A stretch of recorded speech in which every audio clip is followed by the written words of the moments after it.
Picture this. You're sitting in a doctor's office with your dad. The neurologist leans forward and says, "It's dementia." Fast forward a few years.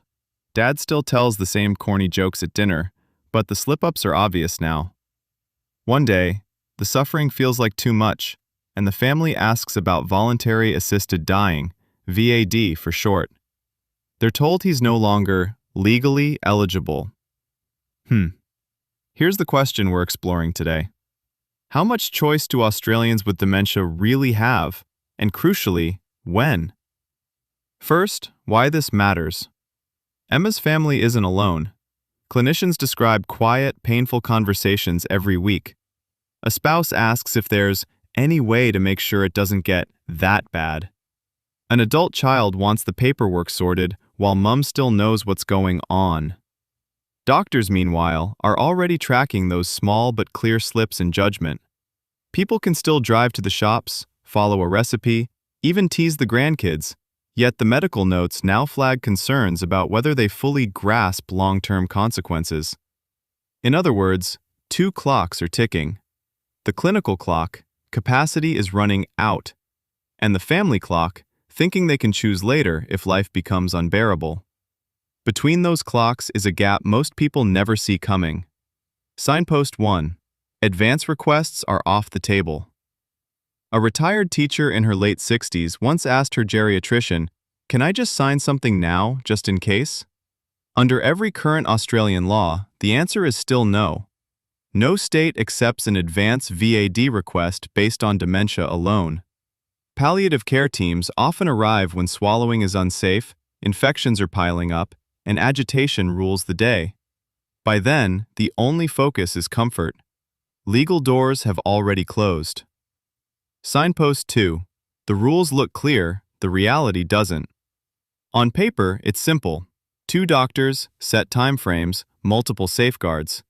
In practice, dementia almost never fits those tidy boxes. Take a Melbourne GP's patient, early 70s, once an accountant. He misplaces bills and repeats stories.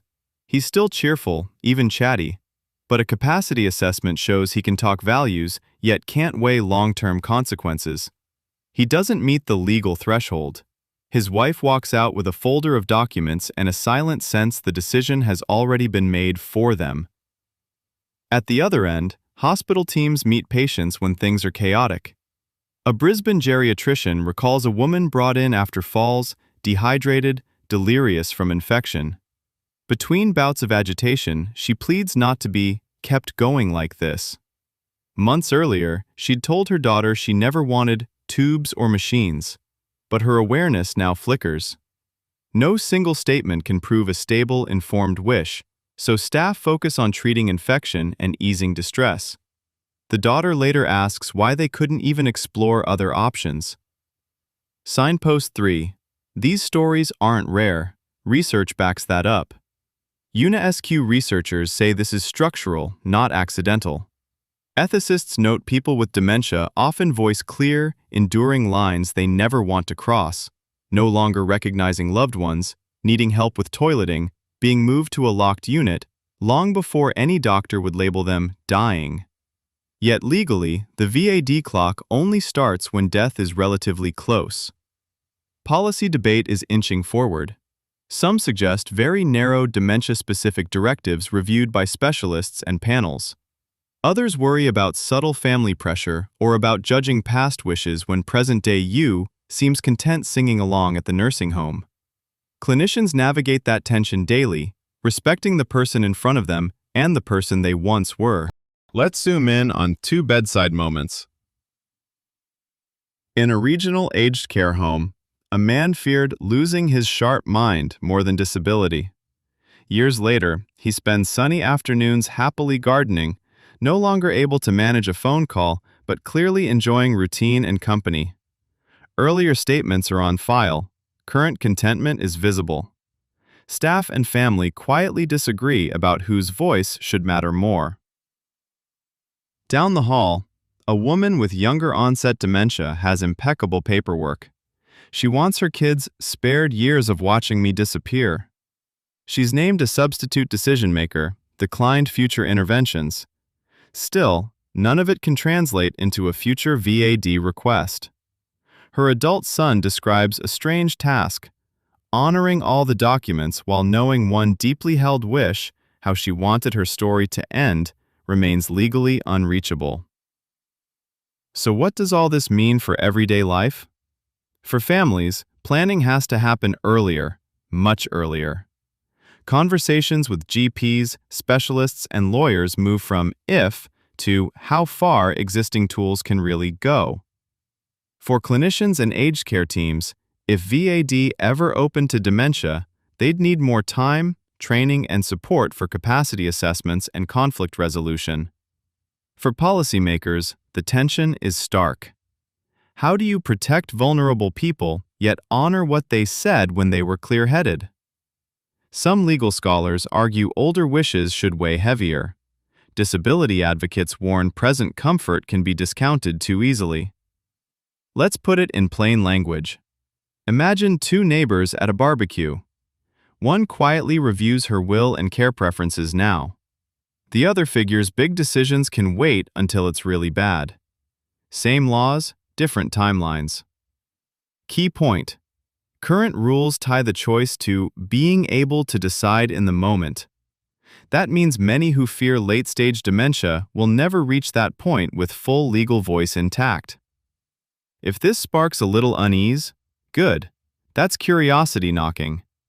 Ask yourself, when past me and present me might disagree, whose judgment should win?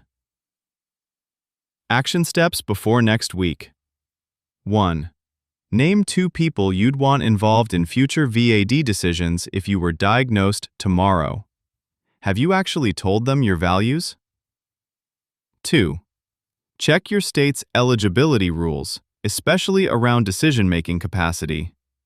One concrete step could be visiting the government health site or calling an advanced care planning service. 3. If you believe people with dementia deserve more say, choose a real-world action. Email your MP, raise it respectfully at dinner, or ask your GP how they handle dementia in practice. And if today's topic stirred up memories or worries, reach out. Dementia support lines, palliative care teams, trusted clinicians, they're there for calm, practical guidance. So here's what we covered today. 1. Dementia steals capacity faster than many families realize, closing the VAD window before suffering peaks. 2. Advance requests tied solely to dementia aren't legal anywhere in Australia, yet. 3. Real-world stories and new research show this isn't a glitch, it's built into the system. 4. Policy talks juggle 2 big values: protecting the vulnerable and honoring autonomy. The balance we strike will shape future end-of-life choices. 5. Your best defense right now is early, honest conversation, plus a clear grasp of your state's rules. Take a breath, let that sink in. You now know why decide later often means never get to decide. Armed with that insight, you can start planning, start talking, and maybe even start pushing for the laws you believe in. Thanks for listening. I'm glad we could share this coffee table conversation together. Until next time, stay curious, stay compassionate, and keep those tricky questions on the table.